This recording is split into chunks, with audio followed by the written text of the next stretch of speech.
عليكم ورحمة الله وبركاته. معايا النهاردة حاجات من المطبخ، لو شفتيها اوعي تجيبيها. حاجات لو ببلاش ما تجيبيهاش. زي ايه؟ تعالوا اقول لكم.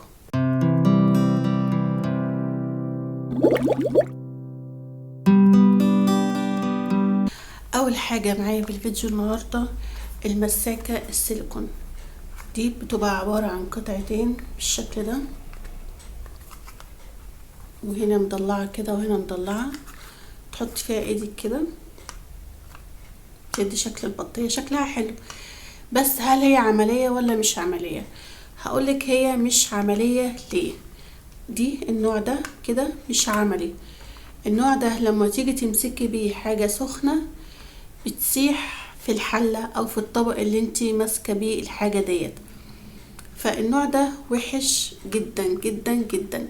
لو هتجيبيه منظر تعلقيه كده في اي حاجة عندك كده، او ان انتي ما تستعمليش بيه في اي حاجة سخنة. تجيبيها مثلا الحاجات اللي هي البسيطة قوي، مش حاجة لسه على النار وتروحي منزلاها بتمسك في الحلة اذا كانت ألمونيا او ستانلس او اي نوع، بتمسك فيها وبتسيح فيها، لان الخامة ديت خامة مش سيليكون، مدية على بلاستيك. شايفين من جوه عاملة ازاي مضلعة؟ بس الخامة بتاعتها مش حلوة، مش خامة السيليكون. تعرفي السيليكون الاصلي؟ بصي السوم كده، من السوم كده ده السيليكون الاصلي. ده لو مسكتي بيه اي حاجة، على فكرة دي كانت غالية كمان. يعني انا كنت جايبة القطعة الواحدة ب50 جنيه من قيمة 5 سنين.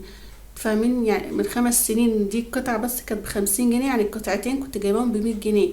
دي القطعتين منها ب20 جنيه وب30 جنيه حسب المكان اللي انت بتشتري منه.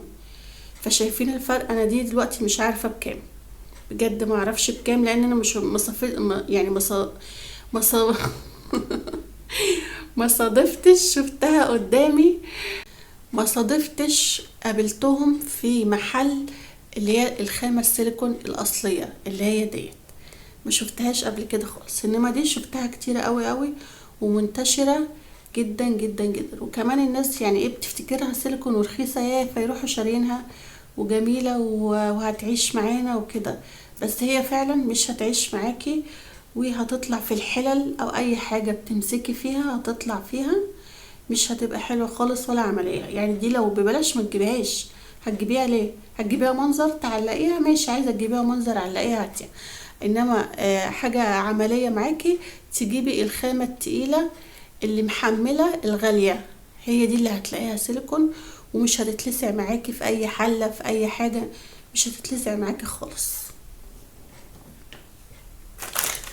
تاني حاجة معايا دي، طبعا انتوا عارفين ايه دي ولا مش عارفين؟ مين عارف؟ اللي عارف يقول لي. نسيت اقول لكم صحيح، اللي مشتركش بالقناه يشترك ويفعل الجرس ويعمل لايك ويعمل سبسكرايب، اللي هو اشتراك يعني، وتفعيل الجرس واللايك والكلام ده عشان يوصلكم كل جديد. اي حاجه هشوفها ما نفعتش معايا وجبت فلوسي على الفاضي اقول لكم عليها، عشان محدش يقع في نفس الموضوع دوت وتصرفوا فلوس على الفاضي ومش حاجه مش هتنفعكم. دي مين عارفها؟ خلاص مش هحيركم اكتر من كده. ديت كانت طالعه موضه جدا للمراتب السوست، انك تمسكي الملايه في المرتبه السوسته. بصوا شكلها تبقى مفتوح كده، واضحه ولا مش واضحه؟ بتاعه المراتب اللي هي السوست، اللي هي بيبقى فيها حرف بارز كده فيها، عشان تمسكي الملاية فيها. يعني تحطي الملاية كده وتفرشيها وتروحي ايه حطاها كده. هي حاجة كده طلعت موضة مش عارفة، هي طلعت موضة كده عشان المراتب، بس ملهاش اي لازمة. دي لو ببلاش متجيبهاش. الكيس كان فيه كام قطعة؟ 8 قطع. الكيس دوت فيه 8 قطع.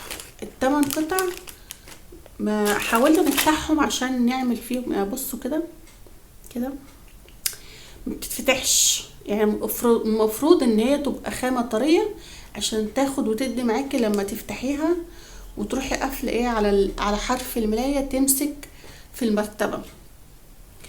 فهي ما ادتش الغرض اللي هي معمولة عشانه اصلا.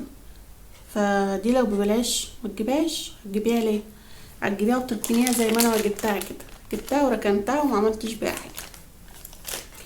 فعشان كده خلوا بالكم من يعني حاولوا تتفرجوا، هعمل لكم مجموعه فيديوهات، وفي مجموعه فيديوهات على القناه لو ببلاش ما تجيبهاش، عشان الواحد يتعلم من اللي قبله. يعني انتي حد جاب حاجه قبل كده وحلوه، مش هيطلع يقولك حلو زي الفيديو اللي قبل كده قلت لكم في حاجات حلوه وفي حاجات وحشه.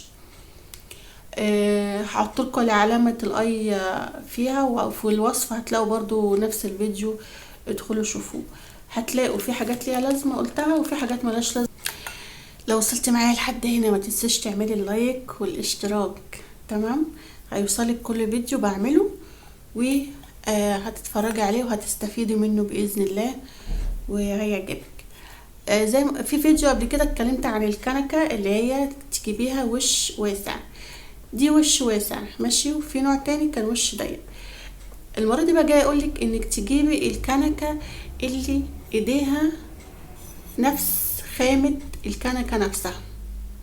بمعنى ان في كنك بيبقى الخامة دي مثلا الايد بتبقى بلاستيك، اسود، بني، اي نوع تاني غير الخامة اللي معمول منها الكنكة دي، برضو ما تجيبهاش. ليه؟ هيحصل ايه؟ هيحصل الشكل ده. دي شوفي دي واسعة ازاي، دي اللي انا بقولك عليها تجيبيها واسعة، ودي واسعة برضو بس في نوع اضيق من كده، دي عادي. انما النوع الضيق قوي دي ما تجيبهاش. دي بقى كانت ايديها اللي هي الايد الفبر اللي هي البلاستيك الطويلة السوداء دي بتتكسر منك. وطبعا الكنكة بتبقى على نار هادية كده، فالحرارة بتخلي الايد دي تسيح، مع الوقت بتبقى بالشكل ده. الكنكة بتبقى جميلة وصغننة كده وحلوة بحب انا الحاجات الصغيرة. فالكنكة بتبوظ خلاص، اتركنت على كده خلاص، هي ما فيش حاجة بتتركب هنا الا لو لقيتي بقى، الا اذا لقيتي حد بيركب ايدين، وده صعب يعني في اماكن كتير صعب ان تلاقي حد بيركب ايدين زي كده. فالاحسن تجيبيها نفس خامة الايد، نفس خامة الكنكة، هتعيش معاكي وهتدوم معاكي ومش هيحصل الشكل ده، ومش هتتركن على جنب وهتفضلي تستعمليها على طول.